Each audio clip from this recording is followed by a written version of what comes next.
425페이지 펴세요. 상변화의 평형 성질이요. 425페이지. 여기 어렵고 중요해요. 네.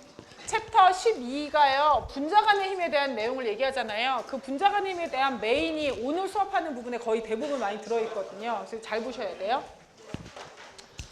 일단 증기압이라는 게 있는데요. 증기압에 대한 얘기를 하기 위해서는 열린 개와 닫힌 개라는 거에 대한 내용을 좀 아셔야 돼요. 보세요. 여기다가 이렇게 물을 가득 놓고요. 물을 가득 놓고 얘를 두고 한 3, 4일 나갔다 와요. 그러면 이 물의 양이 그대로 있어요? 좀 줄어 있어요?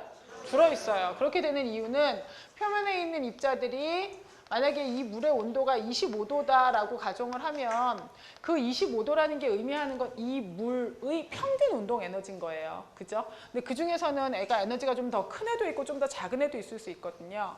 따라서 표면에 있는 분자 중에서 운동 에너지가 좀 큰 분자가 옆에 애들이 당기는 힘을 이기고 바깥으로 나갈 수 있어요. 그때 이렇게 걔가 열린 개가 돼버리면 이렇게 나가서 수증기로 된 그 입자가 일단 기체는 굉장히 불규칙하게 여러 군데로 돌아다니잖아요. 얘가 다시 와서 여기에 부딪혀서 액체로 될 확률은 커요, 작아요?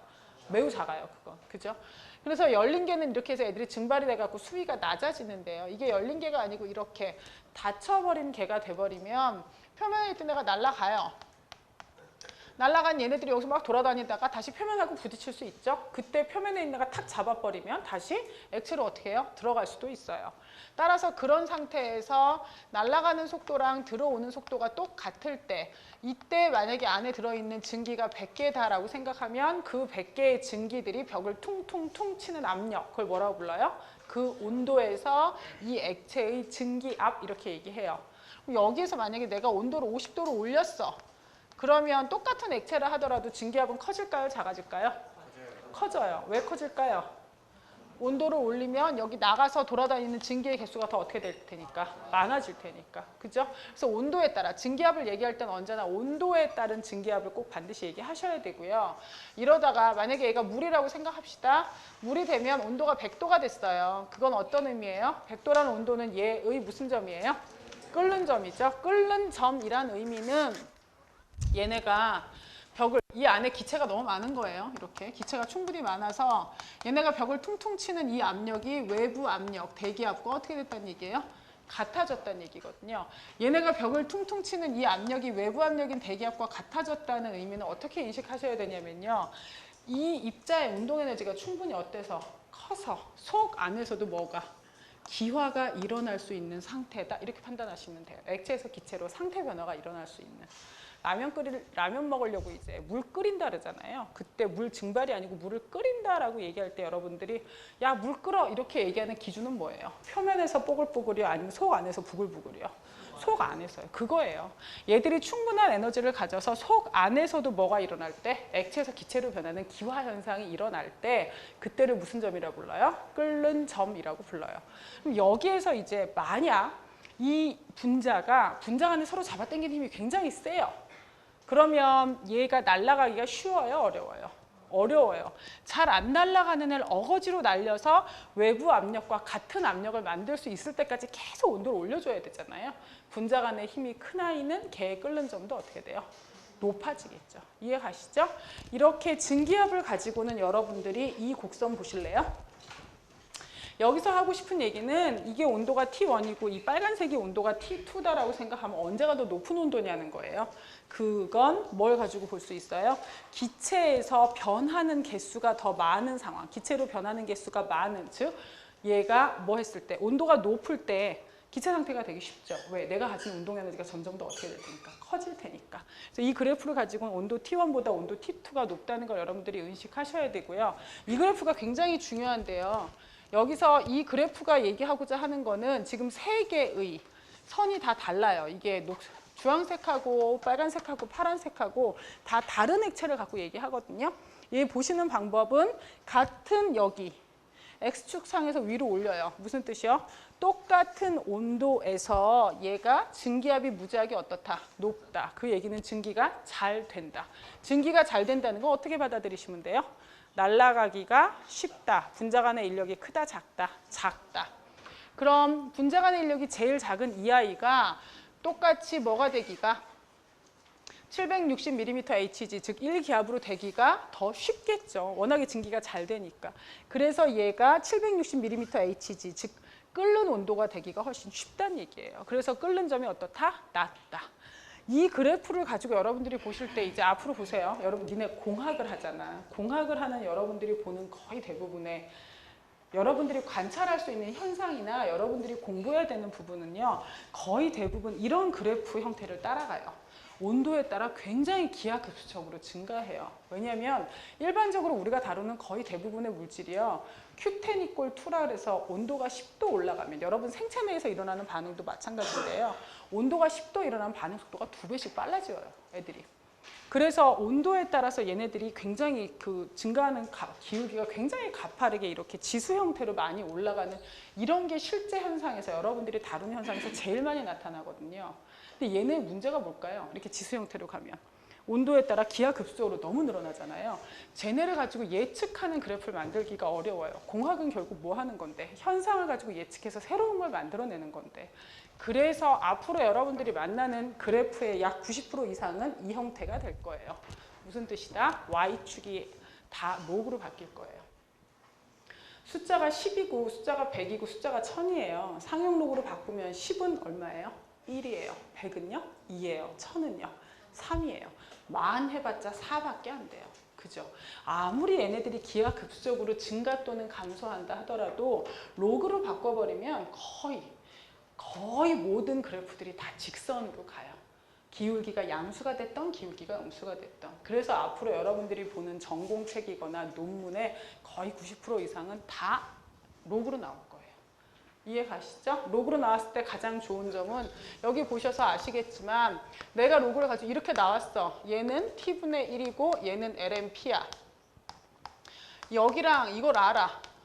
그러면 걔네를 가지고 내가 직선의 형태를 대충 그릴 수 있으면 여기에서 무슨 일이 일어날지 어떻게 해요? 예측이 가능하다는 거거든요. 그죠? 직선으로 만들면 그렇게 예측하기가 제일 쉬워요. 이해가세요? 그래서 거의 대부분 Y축이 다 로그일 거고 물론 차이는 있겠지. 로그를 취했을 때 얘가 직선 형태를 띠도록 T가 될 수도 있고 T분의 1이 될 수도 있고 그때그때마다 얘네들의 기울기나 그때그때마다 얘들이 가지는 값에 따라서 이건 이제 여러분들이 찾아 나가시는 거예요. 항상 직선으로 규칙을 찾는 방법을 그걸 찾으세요.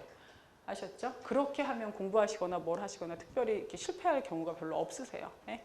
이때도 좀 전에 보신 얘 보세요. 물을 가지고 해도 25도일 때랑 50도일 때랑 이 물에서 날아가는 증기의 개수가 다르잖아요. 그래서 증기 압력이 달랐단 말이에요. 그러면 이 증기 압력, 각 온도에 따른 증기 압력들을 가지고 이거는 원래 앞에서 보면 이 그래프가 정상인데 저렇게 지수 형태로 올라가는 그래프가 정상인데 그걸 가지고 실제 이렇게 T분의 1의 LMP로 했더니 이렇게 하는 과정은 물리화학에서 배우는데 일반화학에서는 거기까지 건드릴 필요가 없어서 지금 그 과정이 나오진 않았거든요. 실제로 했더니 이 온도와 특정 온도와 그 액체의 증기압 사이에 있는 관계는 특정 온도분의 1을 하고 증기압의 자연 로그를 취해주면 앞에 기울기가 뭐예요? 마이너스 기체 상수분의 델타 H 증발. 무슨 열이요? 증발열이요. 증발열의 정의가 뭐죠? 그 액체 몇 몰? 1몰을 어디에서? 끓는 점에서 액체에서 뭐로 바꿀 때?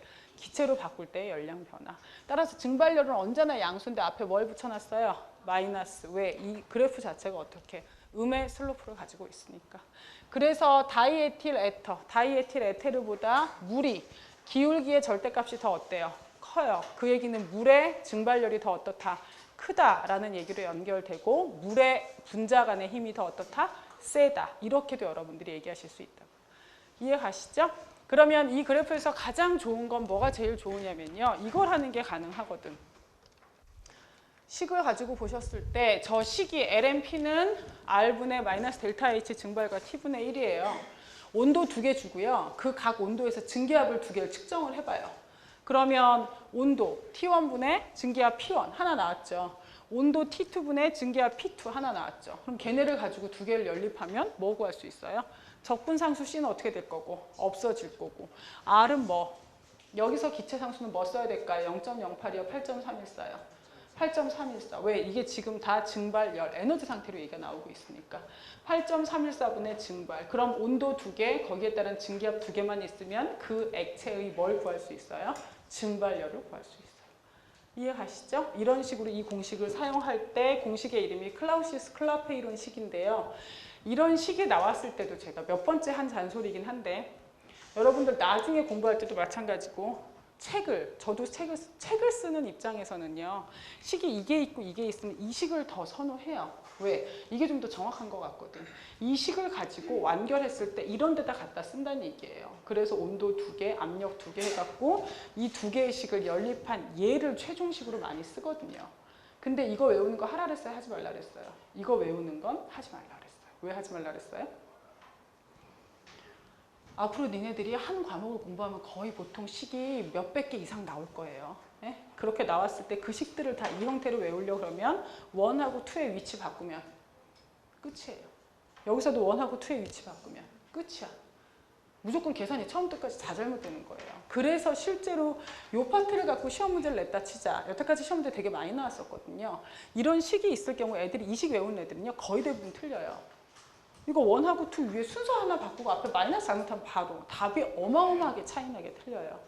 앞으로 여러분들이 어떤 공부를 하시던 간에 얘네 2개를 연립한식 외우는 건 해요? 하지 말아요? 절대 하지 마세요. 뭐 해야 돼요? 기본이요. 이 기본식만 알면, 그죠? 얘네가 온도와 증기압 사이에 이런 관계가 있구나라는 기본식을 알면 온도 T1, 압력 P1, 온도 T2, 압력 P2 2개 주면 그 2개 가지고 각각 집어넣고 뭐 하시면 돼요? 연립해서 계산 한 번만 더 하시면 돼요. 그 계산은 귀찮다 생각하지 마시고 그렇게 푸는 게 정상적으로 푸는 패턴이에요. 아셨죠? 이 완결식 2개를 가지고 이렇게 융합해 놓은 이런 식을 외우려고 하지 마시라고요. 예? 그럼 문제가 어떤 식으로 나오냐? 이 예제예요. 에탄올의 증기압. 제가 옛날에 이거 갖고 문제를 한번 낸 적이 있는데요. 문제를 어떻게 바꿔서 냈냐면요. 아주 못 풀더라고요. 보세요. 34.9도에서 에탄올의 증기압이 115토르래요. 그죠? 115토르인데 에탄올은 델타 H 증발이 40.5kJ/몰이에요. 760토르일 때 온도가 얼마게 저렇게 물어봤잖아요. 제가 말을 어떻게 바꿔서 냈냐면 에탄올의 끓는 점이 얼마게 이렇게요. 그럼 애들이 다 뭐래? P1, T1, P1, T2, P2 거기에만 패턴이 익숙하니까 온도 2개, 압력 2개 있다든지 그렇게 나와야 되는데 왜 갑자기 끓는 점을 왜 물어봐? 끓는 점이라는 게 뭐에 다른 얘기예요? 증기압 760에 다른 얘기예요. 1atm일 때 그 압력이 끓는 점이잖아요. 그죠? 이해 가시죠? 그러니까 얘를 그냥 그렇게만 바꿔놨는데도 엄청 많이 틀렸더라고요. 결국 같은 얘기 하는 거거든요. 그렇게 하던 아니면 문제 패턴을 어떻게 바꿀 수도 있어요? 온도 2개 줘요. 압력도 2개 줘요. 그 다음 뭐 할 수 있어요? 걔 증발열 구해라 이렇게 구할 수도 있죠. 그죠?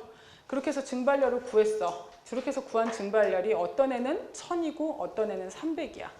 둘 중에 분자간 힘은 누가 더 셀까요? 증발열 1000짜리와 증발열 300짜리.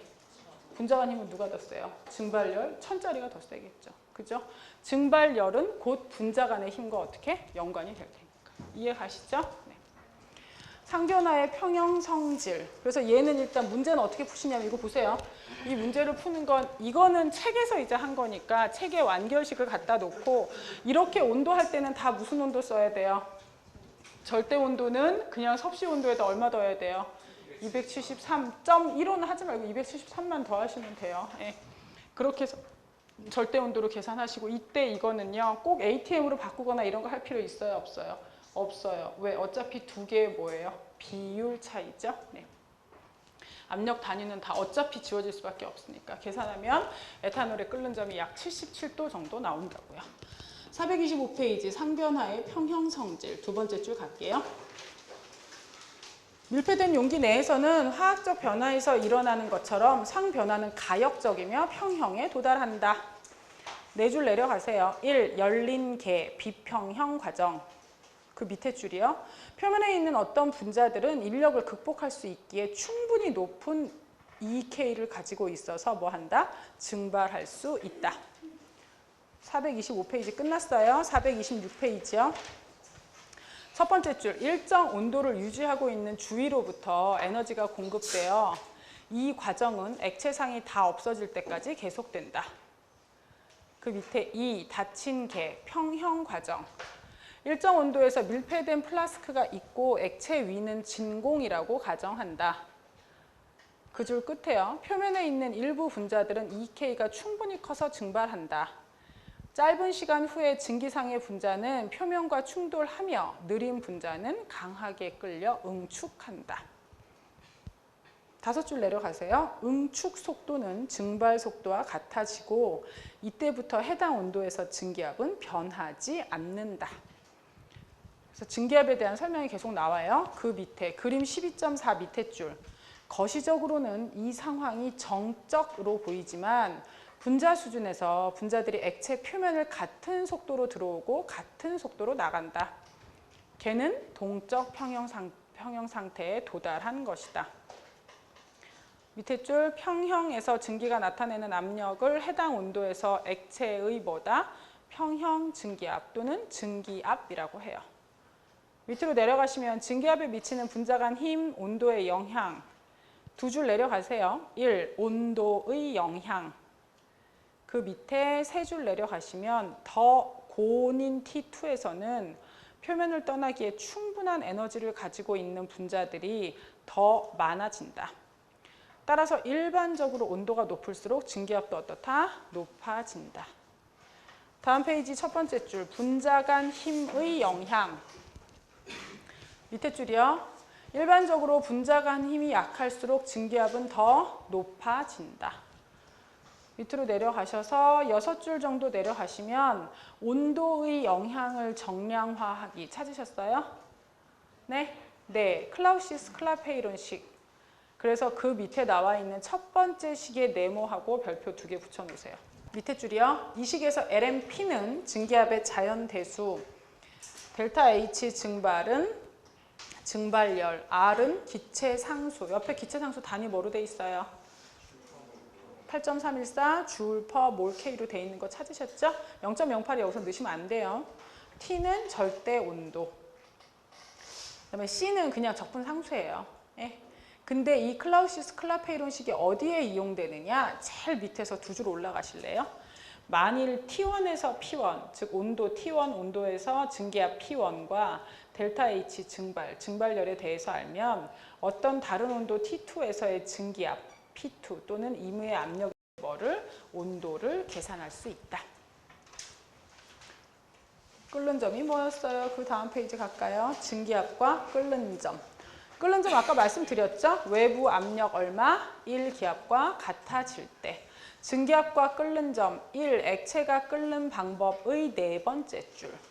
따라서 끓는 점은 증기압이 외부 압력, 통상적으로는 대기압과 같아지는 온도이다. 그죠? 그래서 끓는 점을 가지고 이제 얘기를 할 때 액체에 미치는 외부 대기압이 증가하면 끓는 점도 같이 어떻게 돼요? 증가하죠. 그래서 높은 산에선 밥하면 밥이 잘 되고 안 되고 왜? 80도가 돼도 물이 막 끓어서 없어지니까. 압력솥에 밥을 하면 30분 걸릴 밥이 몇 분이면 되고 10분이면 왜? 압력솥은 외부에서 압력을 세게 걸어가고요. 압력솥 안에 있는 보통 물은 130도에서 140도가 돼야 끓거든요. 무슨 얘기예요? 쌀 옆에 125도짜리 물 분자가 계속 어떻게 해요? 붙어 있어줄 수 있다는 얘기죠. 그죠? 그러니 이 쌀이 퍼질 수 있는 시간을 더 어떻게 해요? 단축해 준다 이거예요. 이해가시죠? 그래서 액체에 미치는 외부 대기압에 따라 끓는 점도 바뀐다는 거 기억하셔야 되는데 여기에서 여러분 전공하고는 크게 상관없을 것 같은데 그러니까 임계점, 크리티컬 포인트라는 이 포인트 자체의 의미를 알아두시면 돼요. 이게 기계나 화공이나 그쪽에서 굉장히 중요하게 쓰이는 온도인데요. 여러분과는 그닥 그렇게 아주 밀접하진 않은 것 같거든요. 일단 정의 자체를 보세요. 이게요. 내가 여기서 온도를 100도로 하면 이게 끓는다 그랬잖아요. 근데 이 온도를 100도보다 훨씬 높게 하는 거예요. 예를 들어서 뭐 600도, 700도 이렇게 온도를 너무 높게 했어요. 그럼 어떤 일이 벌어져요? 액체가 뭐로 막 가겠어요? 기체로 너무 많이 가겠죠. 기체로 너무 많이 가는데 이렇게 기체가 너무 많이 생긴다 했을 때 거의 대부분 막 기화가 됐다라고 생각했을 때 그때 압력을 무지무지하게 세게 하는 거예요. 압력을 엄청나게 세게 하면 얘가 다 기체잖아. 근데 압력을 세게 하면 기체들끼리 어떻게 해요? 좁은 공간에서 막 부딪히겠죠. 부딪히면서 뭘로 바뀔 수 있겠어요? 액체로 바뀌겠지. 그죠? 임계점이란 어떤 온도를 얘기하느냐? 압력을 너무 세게 해도, 아무리 세게 해도 액체가 되지 않는 온도예요. 왜 그런 일이 생길까? 얘들의 갖고 있는 운동 에너지가 어때서? 너무 커서 압력을 최대한으로 세게 해도 얘가 부딪혔을 때 액체가 될 수 없는 거예요. 부딪혀서 이렇게 붙을 것 같으면 다시 날아오고 다시 날아오고 이렇게 되는 거예요. 이해 가세요? 그런 상태를 임계점, 액체와 기체의 밀도가 어때? 같아져서 두 상의 경계선이 아예 사라지는 거죠. 그래서 분자가 갖고 있는 운동 에너지가 너무 커서 아무리 압력을 세게 해도 액환 된다, 안 된다? 안 된다. 물론 잘 머릿속에 와닿지는 않지만, 그죠? 온도가 무지하게 어때서? 높아서 아무리 압력을 가해도 액체가로 만들어지기 어렵다. 운동 에너지가 충분히 크다. 그런 상태로 그냥 대충 인식하시면 될 것 같아요. 내가 들어본 상태 중에 아마 여러분이 알고 있는 것 중에 플라즈마 상태? 그 정도라고 생각하시면 제일 아마 이해가 쉽지 않을까 싶어요. 네. 그리고 나서 이거 보세요. 지금 제가 좀 전에 말씀드린 내용을 가지고 보면 내가 압력을 세게 해요. 압력을 세게 하면 애들은, 이 안에 있는 애들은 부피를 점점 더 크게 하려고 그럴까요? 부피를 더 작게 하려고 그럴까요? 내가 외부에서 압력을 세게 눌러. 그럼 안에 있는 애들은 어떻게 더 따닥따닥 붙으려고 그러겠죠. 공간이 없잖아. 너무 세게 누르니까. 그래서 외부에서 압력을 세게 하면 기본적으로 모든 물질은 지들끼리의 거리를 길게 하려고 그래요? 짧게 하려고 그래요?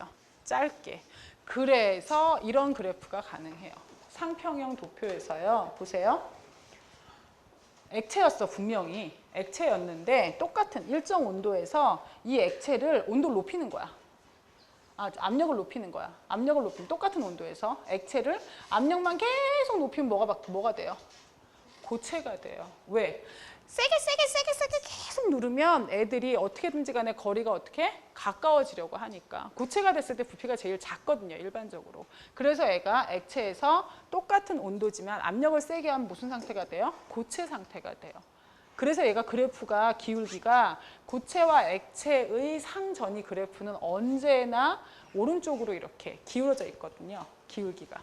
아닌 애가 있어요. 누구? 얘. 얘가 누구예요? 물이요. 물은 왜 아니야?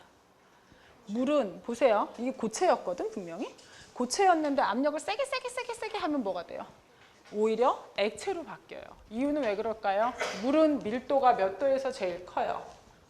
4도에서 제일 크다고 배웠어요. 무슨 얘기? 얼음인 상태가 돼버리면 얘네들끼리 이렇게 뭐 어떻게 돼요?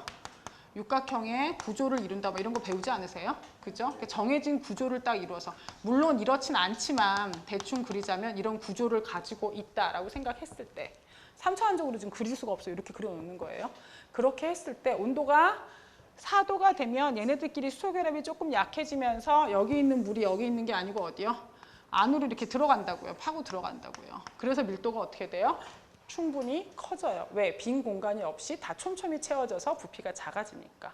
그래서 물은 4도에서 밀도가 제일 크다, 이렇게 배웠거든요. 그죠? 그래서 겨울에 스케이트 타러 가면 50분 타고 나면 더 이상 못 타게 해요. 나가라 그래. 왜? 스케이트 밑에 이렇게 날 있잖아요. 여러분 몸무게는 충분히 무거워. 그 충분히 무거운 몸무게를 누가? 이 날 두 개가 지탱을 하는 거야. 이 날 밑에 있는 얼음은 무슨 죄냐고. 그 얼음은 어떻게 되는데? 이렇게 되는 거지. 날 밑에 있는 그 얼음은 온도가 어때? 낮아서 온도가 영하 10도 정도 돼서 나 분명히 고체였는데 그 날 바로 밑에 있는 여러분 몸무게를 압력으로 외부에서 주어지는 거죠. 그럼 압력을 너무 세게 주어지는 거지. 그럼 어떻게 돼?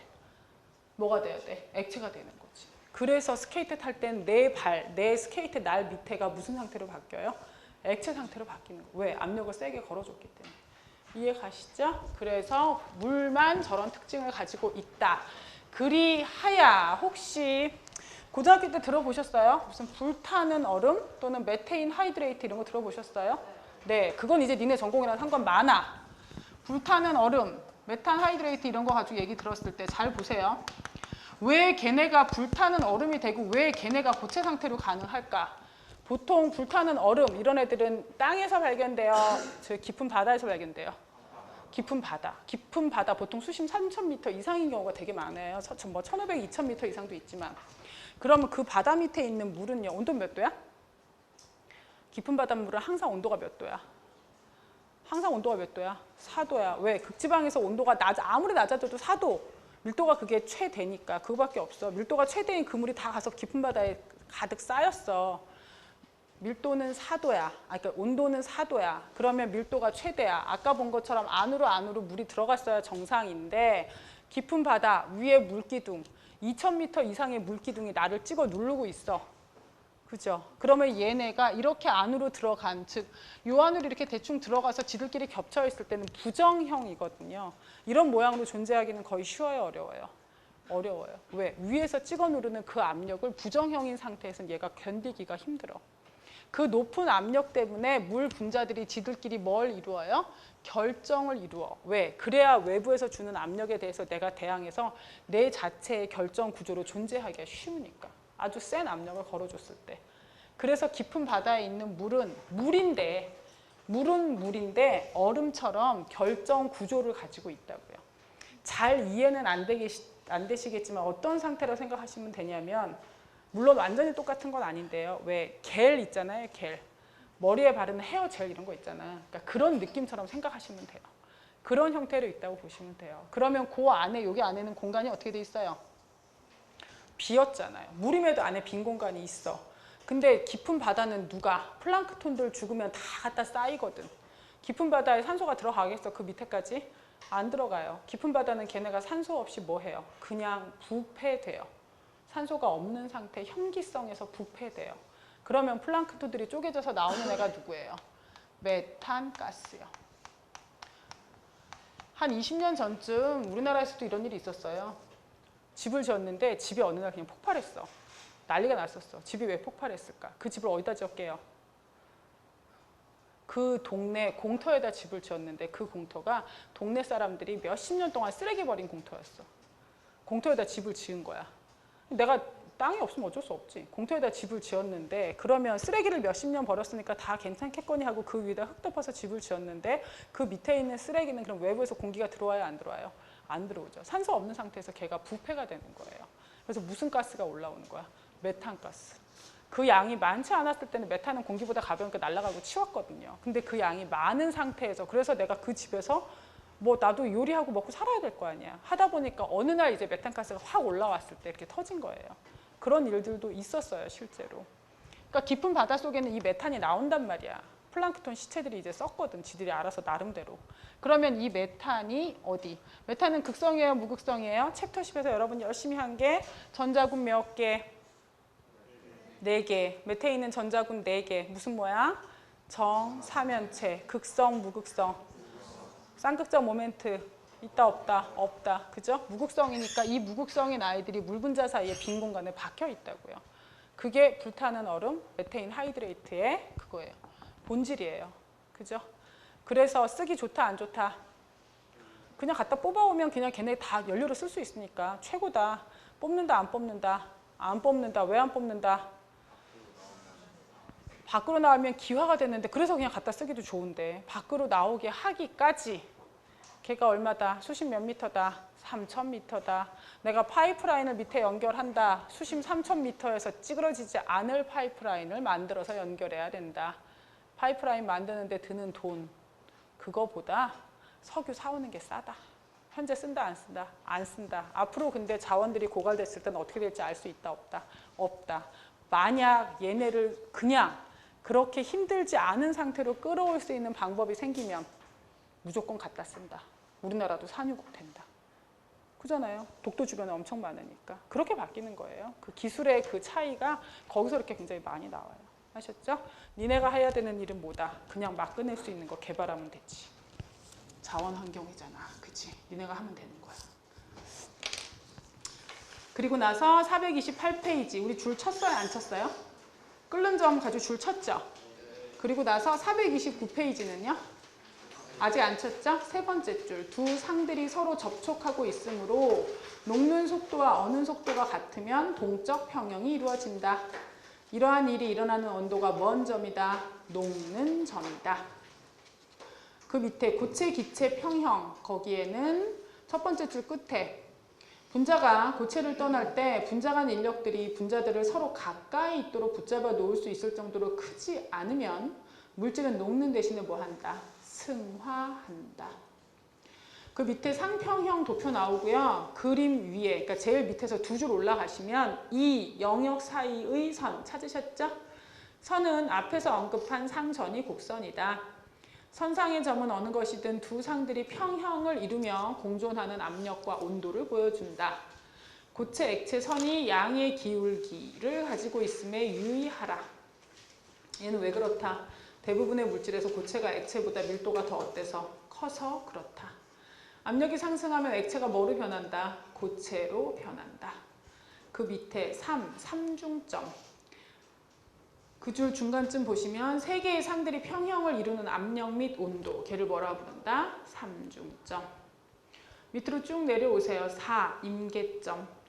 밀폐된 용기 내 액체를 가열하면 밀도는 어떻게 된다? 작아진다. 동시에 더 많은 액체가 증발하므로 증기의 밀도는 어떻게 된다? 커진다. 임계점에서는 두 상의 밀도가 어떻게 되고? 같아지고 상의 경계선이 어떻게 된다? 사라진다. 임계점에서의 온도가 무슨 온도? 임계온도 TC. 압력이 뭐? 임계압력 PC. 이 점에서 뭔 일이 벌어진다? 분자들의 뭐가 너무 커서? 평균 운동에너지가 너무 커서 아무리 압력을 가해도 증기가 응축될 수 없다. 밑으로 내려오시면 물의 고체 액체 선 두 번째 줄. 거의 모든 다른 물질들과는 달리 고체 물은 액체 물보다 밀도가 작다. 즉 물은 얼때 뭐한다? 팽창한다. 따라서 물의 고체 액체 선은 음의 기울기를 가진다.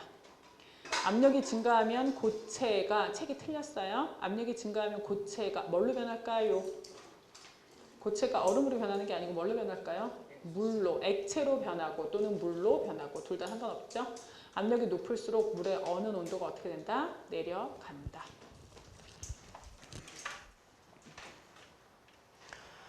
분자 간 힘의 형태, 여기에서는요. 길이를 하나 아셔야 되는데요. 앞에서 여러분들은 원자의 크기, 즉 원자 반지름 잴 때 어떻게 잰다고 배우셨어요? 원자 반지름 하려면 똑같은 원자를 가지고 뭘 일단 만들어야 돼요? 이원자 분자를 만들어야 돼. 그죠? 여기 나오는, 책에 나오는 공유 반지름의 다른 얘기가 원자 반지름이라고 생각하시면 되거든요. 똑같은 원자 두 개를 가지고 이원자 분자를 만든 다음에 핵하고 핵 사이의 거리를 반으로 쪼개. 그게 뭐라고요? 원자 반지름. 이 원자의 원자 반지름 또는 공유 반지름이에요. 근데 우리가 분자 간의 힘을 측정하기 위해서는 분자들 간의 거리를 재야 되잖아요.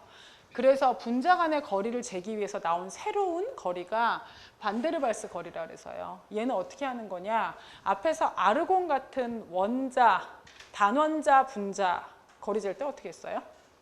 걔를 최대로 어떻게 해서? 압축해서 핵하고 핵 사이의 거리 반 어떻게 해요? 쪼개는 거죠. 마찬가지예요. 분자 사이의 거리를 잴 때도 이 분자들을 최대로 압축해서 이번에는 아까 원자 반지름은 분자를 이루고 있는 애들 사이의 거리를 반 쪼갰잖아요. 이번에는 같은 분자가 아니고 다른 분자 간의 가장 가까운 거리, 그게 반데르발스 거리고요. 걔네를 반으로 쪼갠 게 뭐예요? 반데르발스 반지름이에요. 여기서 질문. 원자 반지름과 반데르발스 반지름은 같다, 다르다? 원자 반지름과 반데르발스 반지름은 같다, 다르다? 누가 항상 더 길다? 반데르발스가. 왜? 얘는 분자랑 분자 사이에 전자구름의 겹침이 없는 상태고 원자 반지름은 원자들끼리 전자구름의 겹침이 있는 상태니까.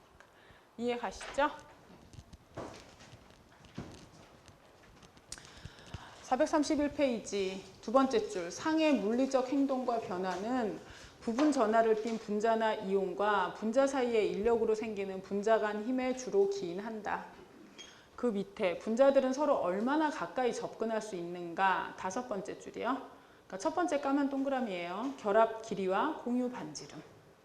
그 줄 끝에 같은 분자 내에 결합된 두 염소 원자들 사이, 이게 결합 길이고요. 이 길이의 반이 뭐예요? 공유 반지름. 다른 말로 무슨 반지름? 원자 반지름. 그 밑에 반데르발스 거리랑 반지름.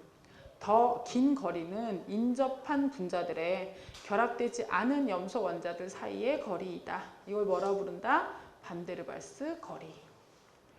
두 줄 내려가세요. 이 거리의 반을 뭐라 불러요? 반데르발스 반지름. 밑에 줄 원자의 반데르발스 반지름은 항상 공유 반지름보다 어떻다? 크다. 그러면 지금부터는 책 말고 저를 좀 보실래요? 앞에서도 제가 몇 번이나 얘기했는데요. 네? 앞에서도 몇 번이나 얘기했는데 분자 사이의 힘 중에요. 분자량이 비슷하다면 극성 분자가 힘이 세요? 무극성 분자가 힘이 세요? 극성 분자가. 왜? 극성 분자는 처음부터 플러스 마이너스가 좀 나뉘어져 있어서 뭐 플러스 0.3, 마이너스 0.5 이런 식으로 전하를 띄고 있잖아요. 소수의 전하이긴 하지만 무극성 분자는 그런 애들이 있어요? 없어요? 없어요. 그래서 무극성 분자는 걔가 분자 간에 서로 잡아당기려면 어떻게 해야 돼요? 1번 분자들끼리 꼭 뭐 해야 돼? 꼭 부딪혀야 돼. 분자들끼리 부딪히면 전체적으로 퍼져 있던 이 전자가 이 부딪힘으로 인해서 서로 좋아해요? 싫어해요? 싫어해서 전자들이 이렇게 분산돼요. 서로 먼 영역으로. 이렇게 분산돼. 그럼 얘가 플러스 플러스니까 서로 좋아하겠어요? 아니겠죠? 얘가 이동하겠지. 튕겨나가서 이동해. 그러면 순간적으로 띄고 있는 이 극성이 옆에 극성이 아니었던 얘를 또 만나요. 그럼 걔를 만나서 어떻게 돼? 마이너스니까 여기 있던 마이너스가 또 쏠리겠죠? 나는 또 뭐요? 플러스. 이런 식으로 계속 옆으로 전파해서 결론적으로는 전체적으로 다 극성을 조금이라도 띄게 만들어서 걔네들끼리 서로 잡아 당기는 거잖아요. 그죠? 그러면 누구 사이의 힘이 제일 약하다? 분자량이 비슷하다면 누구랑 누구? 무극성 분자와 무극성 분자 사이의 힘이 제일 약하다. 얘보다 조금 더 센 건 뭘까? 한쪽은 무극성인데 나머지 한쪽이 뭐면 될까? 극성이면 되겠지. 얘보다 조금 더 센 건 극성이랑 극성이라고 여러분들이 배우셨던 건 그건 중간고사 버전 그리고 고등학교 버전. 여기서부터는 한 단계 더 들어가야 돼. 뭐 한쪽은 분자인데 나머지 하나가 이온일 수도 있잖아요. 그죠? 그럼 극성 분자보다 누가 더 전기적인 힘이 세? 이온. 그래서 이 위가 누구랑 누구예요? 무극성과 누구예요? 이온 사이의 힘이에요. 그럼 얘보다 좀 더 센 건 양쪽이 다 뭐면 될까? 양쪽이 다 극성 분자면 되겠죠. 근데 이 극성 분자 간의 힘이 굉장히 극대화돼서 나타나는 케이스가 하나 있어요. 그게 누굴까? 네, 그게 수소결합이요. 수소결합은 되려면 더 귀찮다. 뭐? 수소가 F나 O나 N과 반드시 어떻게 해요? 직접 결합한 이 수소가 꼭 있어야 돼요. 얘가 없으면 수소결합은 아예 성립을 안 해. 얘가 델타 플러스 파트를 담당하니까. 이때 이 수소들은 F나 O나 N이 워낙에 전기음성도 큰 애가 전자를 세게 당기니까 얘가 플러스 거의 0.8에서 플러스 0.9 이 정도로 거의 플러스 1에 필적할 만큼 센 힘을 가지고 있다고 생각하시면 되는 거예요. 그래서 FON과 직접 결합한 수소가 꼭 필요해. 나머지 한쪽 파트는 즉 델타 마이너스를 담당하는 파트는 누굴까? F나 O나 N인데 얘네는 옆에 누구 꼭 수소 붙을 필요 있어? 없어? 없어. 얘네가 뭐만 갖고 있으면 돼? 비공유 전자쌍. 전기음성도 큰 애라서 비공유 전자쌍도 힘이 세거든. 그래서 이 수소와 이 전자쌍 사이에 당기는 힘, 이 당기는 힘을 뭐라고 불러요? 수소 결합. 즉, 뭐 극성 분자 사이의 힘이 아주 극대화돼서 나타나는 게 무슨 결합이라고? 수소 결합. 얘보다 더 센 게 하나 더 있겠지. 누굴까? 한쪽은 누구고? 극성이고 한쪽이 뭐일 때? 이온일 때. 이게 더 세. 이온과 이온은 여기서 나오면 안 돼. 왜? 이건 지금 뭐 사이의 힘이야? 분자 간 힘이잖아. 분자 간 힘이면 한쪽은 꼭 뭐 해야 돼? 분자여야지. 양쪽이 다 이온이면 분자라는 게 있어? 없어? 없으니까. 이해 가시죠? 그래서 얘가 1번, 2번, 3번, 4번, 5번, 6번 이렇게 내려온단 말이에요. 이 순서는 아시겠어요? 네? 이게 일단 밑에 431페이지 제일 밑에 이온 쌍극자 힘 첫 번째 줄 한 이온과 인접한 극성 분자가 서로 끌어당기면 그 결과로 이온 쌍극자 힘이 생긴다. 다음 페이지 표 12.2예요. 파트가 두 개 있잖아요. 그 밑에 있는 파트가 얘예요. 제가 지금 PPT에 띄워놓은 거예요. 제가 여러분한테 설명하면서 쓴 게 그 밑에 있는 파트예요. 두 번째 파트. 아시겠죠? 그 파트에 네모하시고 별표 3개 해놓으세요. 내가 니들한테 책에 별표 치라고 막 이러잖아. 실제로 내 책이 이렇게 해놓거든. 내가 실제로 공부하면서 제일 중요하다고 하는 부분을 이렇게 해놓는 거니까 별표 쳐라, 뭐 해라, 줄 쳐라 그러면 그냥 나중에 제 책 갖고 와셔도 똑같아요. 그러니까 이 책 그대로 복사하시는 거라고 생각하시면 돼요. 그렇게 해서 공부하시라고요. 니들보다는 내가 화학 공부를 좀 더 했을 거고, 근데 내가 봤을 때 중요한 부분에 나도 그때그때마다 하는 거 아니에요. 항상 줄 쳐놓고 이렇게 해서 이거 갖고 계속 반복해서 보는 거예요. 아셨죠? 그래갖고 요 파트가 분자 간의 힘은 요 내용 알면 거의 대부분 해결이 되거든요. 수소결합이 그렇게 중요하다고 난리치는 이유가 뭔지 아세요? 수소결합이 그렇게 중요하다고 난리치는 이유가 이거 보세요. 분산력이라고 얘기하는 무극성 분자 사이의 힘은요. 진짜 극대화돼서 나타내봐야 얼마일까요? 제일 센 게 거의 얼마야? 40이야. 그죠? 근데 수소결합은요. I의 10에서 어디 사이예요? 40 사이예요. 둘 다 40이면 똑같은 거 아니에요? 아니, 얘는 굉장히 큰 차이야. 뭐가 큰 차이냐면요. 수소결합을 만드는 건 물이나 HF나 NH3처럼 분자량이 뭐 17, 18, 19 이런 애들도 수소결합 하잖아요. 걔네들도 거의 40 정도의 힘 나타낼 수 있단 말이에요. 근데 얘가 40 정도가 되려면 어떤 시리즈가 돼야 되냐면 요즘에 한창 유행의 중심이 된 바세린 아시죠? 네? 바세린은 사실 상표명이에요. 비누가 있을 때 그 비누 중에 무슨 A 비누, B 비누 이런 것처럼 바세린은 그 A, B에 해당하는 상표 이름이에요. 바세린의 원래 그거는 비누처럼 바세린을 특화할 수 있는 그 물질명은 뭔지 아세요? 페트롤륨 젤리요. 석유에서 나오는 뭐예요? 젤리예요, 젤리. 바세린은 석유에서 뽑아내는 거예요. 석유에 있는 애들 중에서 휘발유 뽑고 경유 뽑고 다 뽑고 제일 밑에 찌꺼기는 뭐 되고 돌이랑 섞어서 아스팔트 되고 그거 위에 있는 석유에서 뽑아낸 순수한 탄소화합물 중에 탄소 개수가 매우 어때서 많아서 아예 무슨 상태로 존재할 수 있는 고체 상태로 존재할 수 있는 그렇게 뽑아낸 파트가 그게 바세린이에요. 걔네는 워낙에 탄소 개수가 많단 말이에요. 파라핀 왁스, 양초 같은 것도 비슷하거든요. 그런 애들 워낙 탄소 개수가 많아서 아예 고체잖아요. 근데 수소결합하는 분자량이 굉장히 작음에도 불구하고 분자량이 거의 뭐 어떤 건 30분의 1, 40분의 1밖에 안 되는데도 이렇게 할 수 있단 말이에요. 그래서 수소결합이 굉장히 센 거예요. 그래서 이온이 무서운 거야. 한쪽이 극성 분자고 한쪽이 이온이면 시작이 얼마야? 40이야. 이 전하량을 어떻게 할 거냐 이거지. 굉장히 센 거예요. 화학에서 제가 말씀드렸죠? 전체적으로 봤을 때 제일 중요한 거 딱 두 개. 뭐 쿨롱의 희망이랑 뭐요? 전기 음성도. 일단 모든 게 전기적으로 다 일어나는 거라고 생각하시면 되거든요. 그죠? 분자 간 힘 쟤네들은 누가 제일 센지 어떤 크기를 가졌는지 누구랑 누가 어떤 관계인지 알고 계시는 게 중요해요. 그래서 432페이지 쌍극자 힘 두 번째 줄. 액체나 고체에서 극성 분자들이 서로 근접해 있으면 분자들의 부분 전하는 작은 전기장처럼 작용하며 분자들을 배향시켜 쌍극자 힘을 발생시킨다. 세 줄 내려가세요. 비슷한 몰 질량을 가진 화합물의 경우 쌍극자 모멘트가 클수록 분자들 간의 쌍극자 힘이 더 세므로 분자들을 분리하는 데 더 많은 에너지가 필요하다. 그리고 나서 뭐 있어요? 수소 결합. 수소 결합은 별표 3개 해놓으시고요.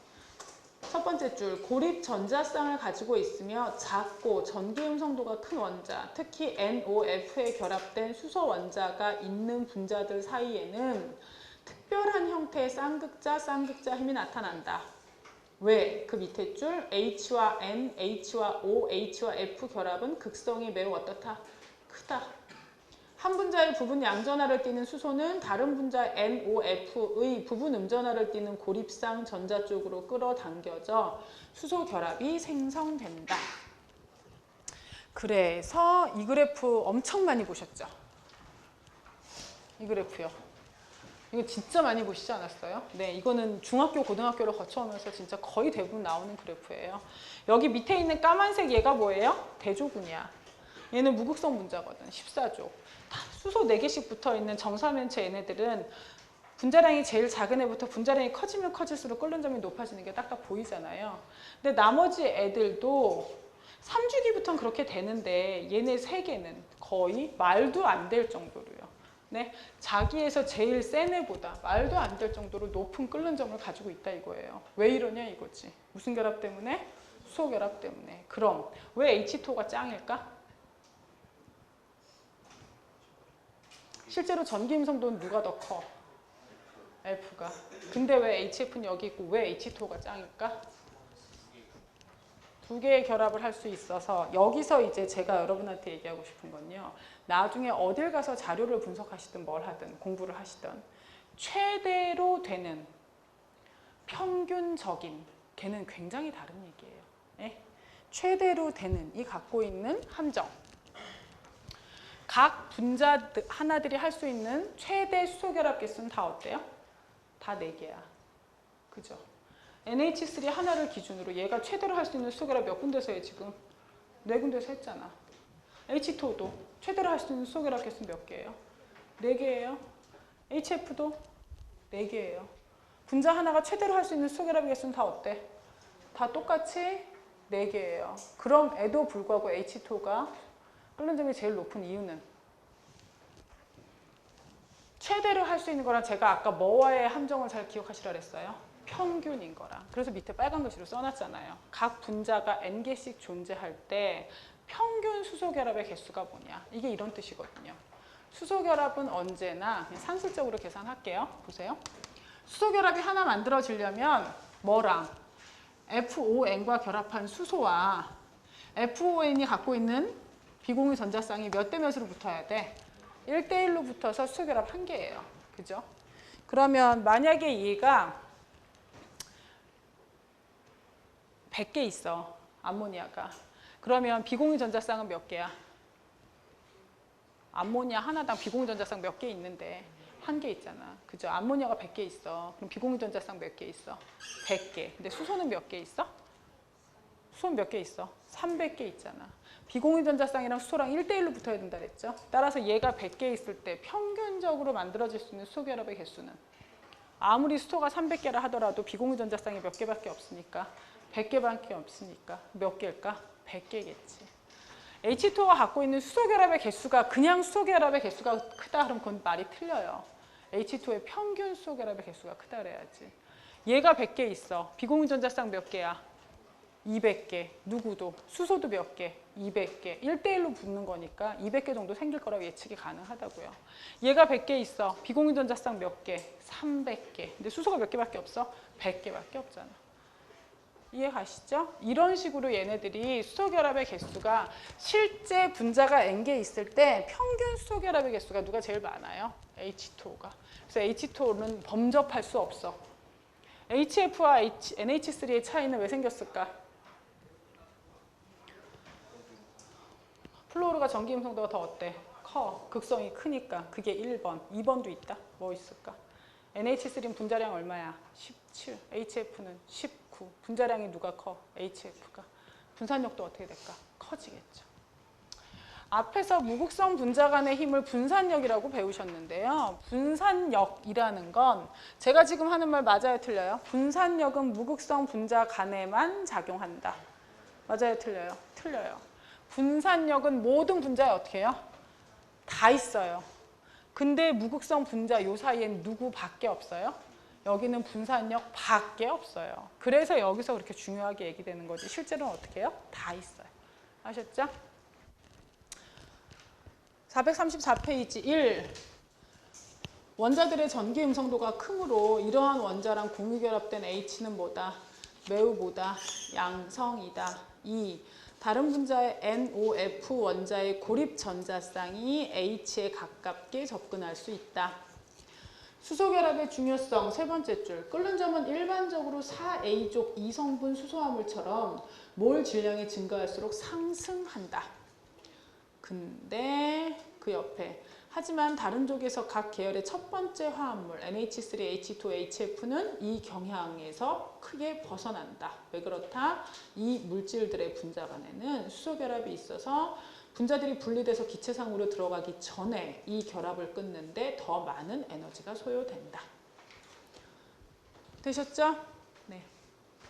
그리고 나서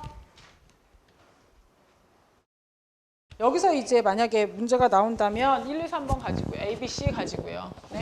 세 개 중에 누가 끓는 점이 제일 높게 뭐라고 대답하셔야 돼요? 일단 A는 후보에 들어가면 돼, 안 돼? 안 돼. 왜? A는 무슨 결합이 없어? 수소결합이 없어. B와 C는 수소결합 할 수 있어, 없어? B와 C는 수소결합 할 수 있어. 수소결합의 전제가 뭔데? FON과 직접 결합한 수소 FON만 있으면 되잖아요. 따라서 B하고 C 중에 누가 제일 높을 거라고 예측이 가능하세요? 둘 다 무슨 결합 가능해? 수소결합 가능해. 둘 다 수소결합 가능한데 누가 분자량이 더 커? C가 더 크잖아요. C가 아마 더 높을 것이다. 이렇게 우리가 예측할 수 있겠죠. 그죠? 그러면 C를 가지고 봤을 때요.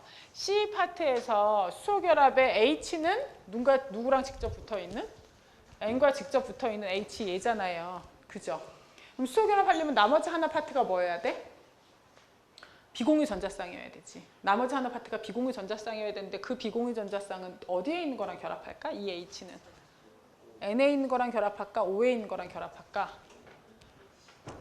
N에 있는 전자쌍도 할 수 있고 O에 있는 것도 할 수 있거든요. 근데 실제로 제가 하는 결합을 보면 이렇게 두 가지 결합 위치를 갖는다. 어느 쪽도 이 H는 누구랑 붙는다? O에 있는 비공유 전자쌍이랑 붙는다. 왜? 어차피 얘가 세상 다 할 수는 있어요. 그죠?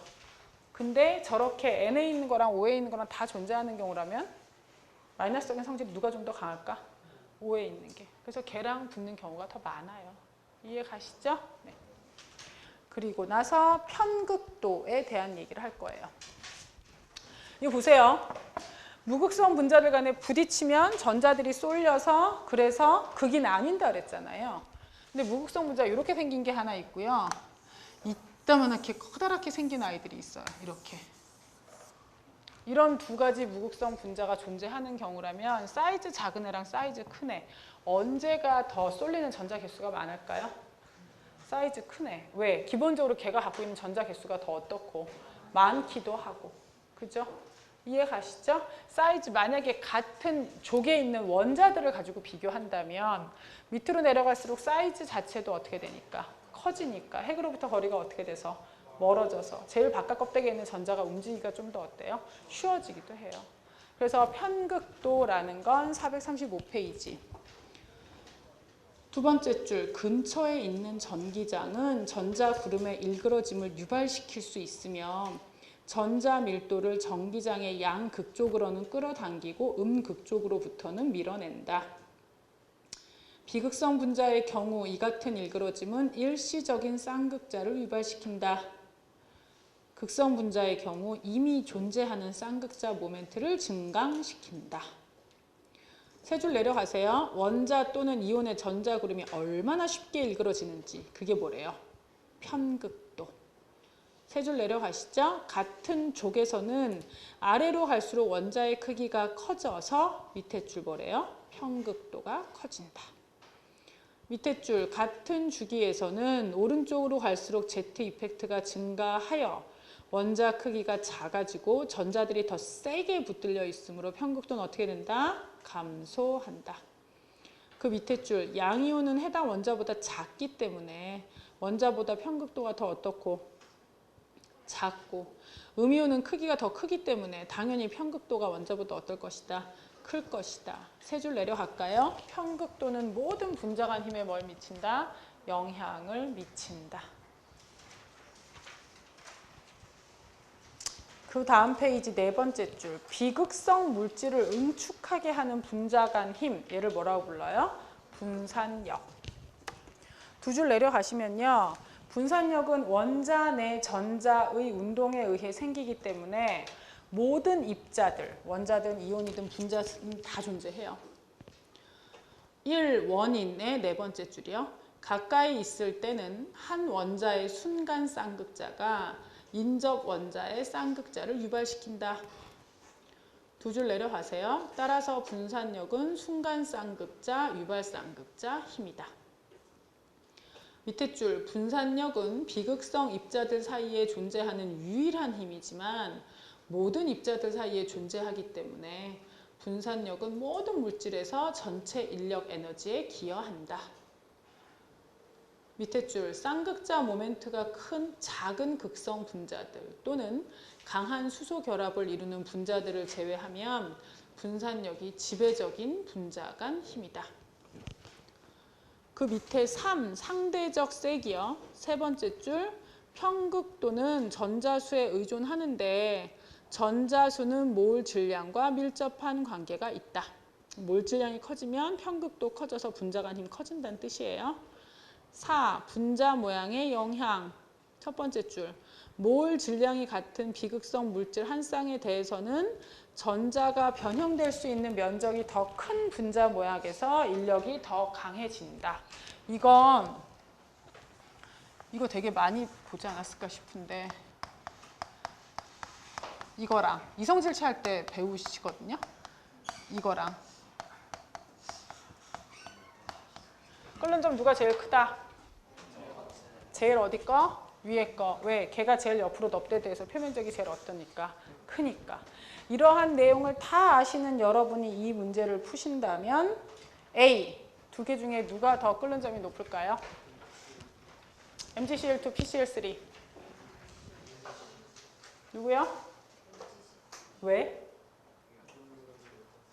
그치. 어이구 이뻐라. 물어보는 학과마다 그냥 다 틀려가지고 다 뭐 큰 목소리로 PCl3 이래갖고 사람 기겁하게 만드는. MgCl2는 무슨 결합이에요? 이온 결합이지. 지금 아무리 우리가 이렇게 열심히 배워도요. 얘네 위에 최고에는 누가 있을까요?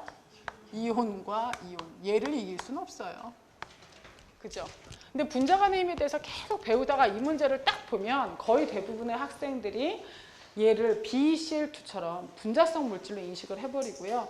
분자 중에 두 개, 이게 분자량이 크잖아요. 이렇게 생각해버리거든요. 그래요? 아니에요? 아니에요. 어떤 입자가 나오든 간에 여러분이 걔네들이 갖고 있는 실제 그 분자 간의 힘이 뭔지 찾으셔야 돼요. 아셨죠? 왜? 챕터 10에서 뭐 배웠어? 생판 처음 보는 분자 줬을 때 걔 무슨 구조 그리는 거 배웠어? 루이스 구조. 챕터 11에서 뭐 배웠어? 그래서 걔네를 가지고 극성인지 무극성인지 찾아내는 거 배우셨죠? 그랬으면 얘네를 가지고 분자 간의 힘이 누가 센지 누가 약한지 여러분이 줄 세우실 수 있으셔야 된다는 얘기예요. 두 번째 거는 누가? 앞에 거요, 뒤에 거요? 왜? 앞에 건 무슨 결합해? 뒤에 건 왜 못해? 뒤에 것도 플로우로 있는데? 네, 생긴 모양이 H가 3개인데 플로우르가 누구랑 붙어? C랑 붙어요. C랑 붙은 저 플로우르는 H랑 붙은 게 아니라서. 그죠? 플러스 파트를 담당해 줄 수가 없어요. 안 돼요. 세 번째 건요. OH, OH 있으니까 둘 다 무슨 결합은 해? 누가 날까? 앞에 거, 뒤에 거. 왜? 분자량이 크니까. 분산력이 더 크겠지. 네 번째 거는 쟤는 둘 다 분자식은 C6, H 14개짜리로 똑같아. 둘 다 헥세인이야. 둘 다 탄소가 몇 개니까? 6개니까. 그럼 앞에 거요, 뒤에 거요? 앞에 거요. 왜? 길이가 더 어때요? 얘가 한 줄로 돼 있어서 표면적이 더 어떠니까? 크니까. 이해 가시죠? 그리고 나서 액체 상태의 성질. 제가 여기는 몇 분 한다 그랬어요? 아니야, 그거 다음에 있는 물의 독특한 성질과 합해서 10분이야. 얘만 가지고는 5분 할 거야, 5분. 액체 상태의 성질에서 우리가 알아야 되는 건 정의요. 여러 가지 용어들이 나오거든요. 용어들의 정의를 알아야 돼요. 용어들의 정의를 가지고 보시면 표면에 있는 애요. 여기 표면에 있는 이 분자는 오른쪽, 왼쪽, 앞에, 뒤에 영향받지만 위에는 있어요, 없어요? 없어요. 알짜 힘이 어느 방향이야? 아랫방향. 속 안에 있는 애는 오른쪽, 왼쪽, 뒤에, 앞에, 위에, 밑에. 얘는 그냥 모든 방향에서 다 받으니까 그대로 있을 수 있는데 표면에 있는 이 아이는 어디로만? 아래쪽으로 알짜 힘을 받아요. 따라서 표면이 막 넓어지려고 하지 않아요. 모든 액체는 일단 표면이 이렇게 아래쪽으로 힘을 받기 때문에 표면 장력이라는 애가 있어요. 이런 힘을 표면 장력이라 부르는데 얘가 분자 간의 힘이 세. 그럼 안쪽으로 당겨지는 이 빨간색 힘도 어떨까? 더 세겠죠. 따라서 걔네를 표면 장력은 말 그대로 표면을 늘리는 데 필요한 힘이거든요. 분자 간의 힘이 세면 표면 늘리기가 쉬워, 어려워? 어렵겠죠. 표면 장력이 크다. 다른 말로 걔는 뭐가 크다는 얘기예요? 분자 간의 힘이 크다는 얘기예요.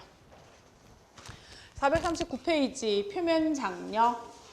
첫 번째 까만 동그라미. 내부의 분자들은 모든 방향에 있는 다른 분자들에 끌린다. 밑에 줄 표면 분자들은 아래에 있는 분자와 옆에 있는 분자들에게만 끌리고 결과적으로 표면 분자들은 알짜로 아래 방향으로 끌리게 된다.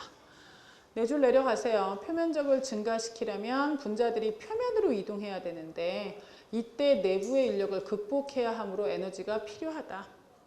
표면적을 증가시키는 데 필요한 에너지를 뭐라고 부른다? 표면 장력. 단위는 줄 퍼 제곱미터. 세 줄 내려가시면 계면 활성제는 표면에 몰려 있으면서 수소 결합을 파괴하고 물의 표면 장력을 어떻게 하는 애? 감소하게 하는 애. 모세관 현상이라는 건요. 분자간의 힘 때문에 나타나는 현상이에요. 보세요. 그 왜 높이가 30m, 40m 되는 나무들도 그냥 살잖아요. 그죠? 이 모세관 현상 때문에 사는 거거든요. 땅속에 있는 물을 끌어올려. 왜? 물 분자들끼리 무슨 힘으로 세? 수소결합력으로 서로서로 분자간의 힘이 되게 세거든. 근데 유리라는 건, 이 모세관 현상을 나타내는 유리 같은 경우는 구조가 SiO2예요. 유리에 있는 산소는 비공유 전자쌍이 있어, 없어? 있어. 개와 물 분자의 수소 사이에 무슨 결합할 수 있어? 수소 결합할 수 있거든요. 그래서 얘가 자꾸 유리 쪽으로 당겨져요. 그렇게 되다 보니 유리 쪽으로 당겨지니까 이 물은 그냥 이렇게 되는 게 아니고 유리로 당겨져서 자꾸 위로 올라가려 그러고 분자간의 힘이 세니까 자꾸 위로 올라가게. 좁히면 좁힐수록 위로 올라가려는 힘이 더 어떻게 해요? 더 세지겠죠. 하지만 수은은 그게 아니야. 수은은 밀도도 워낙 크고요. 얘네는 지들끼리 잡아당기는 힘, 이거 금속 결합이거든요. 지들끼리 잡아당기는 힘이 세. 얘가 SiO2에 있는 산소랑 수소 결합 같은 거 해 안 해? 안 해 나는. 그죠? 자기들끼리 잡아당기는 힘만 세고 이 유리랑은 붙으려고 하지 않아. 따라서 얘는 어떻게 돼 있어요? 표면이 지들끼리 자꾸 붙으려고 안쪽으로 들어가려고 이런 형태로 돼 있어요. 이해가시죠? 모세관 현상 첫 번째 줄. 액체가 중력을 거슬러 좁은 공간 속으로 올라가는 걸 모세관 작용 또는 모세관 현상이라고 한다. 모세관 현상은 액체 내 분자간 힘과 액체와 모세관 벽 사이의 분자간 힘 사이의 경쟁 관계에서 생긴다. 그 밑에 1. 유리 안의 물 두 번째 줄. 유리는 대부분이 이산화규소이므로 물 분자들은 유리의 산소 원자들과 끈끈한 수소 결합을 형성한다. 다음 페이지 첫 번째 줄. 수은 원자들 사이의 응집력은 금속 결합이므로 수은과 유리 사이의 부착력보다 훨씬 더 크다. 그 다음에 나오는 점성도. 점성도는 유체의 흐름에 대한 저항. 두 줄 내려가세요. 액체에선 입자 사이의 거리가 더 짧고 따라서 근처 분자들의 흐름을 저항하는 분자간 힘들이 더 많은 점에서 작용하므로 액체의 점성도가 훨씬 더 어떻다? 크다. 이거 여러분 다 알고 계세요. 뭘로 아냐면 왜 계란 후라이 해 먹을 때 후라이팬에다 기름 넣잖아요. 그러면 그냥 후라이팬에 기름 넣자마자는 그 기름 이렇게 해도 잘 안 움직이거든요. 근데 그 후라이팬 가열하면 되게 잘 움직여요. 그잖아요. 그런 것처럼 첫 번째 까만 동그라미 온도의 영향. 가열하면 점성도는 어떻게 된다? 감소된다. 왜? 운동 에너지가 커져서. 그죠? 저항이 작아지니까. 세 줄 내려가면 분자 모양의 영향. 분자가요. 분자간의 힘이 세. 그럼 점성도도 어떨까? 크겠죠. 그죠? 거기서 세 줄 내려가세요. 긴 분자들로 이루어진 액체의 점성도가 어떻다? 더 크다. 되셨죠? 오늘 여기까지요. 고생하셨어요.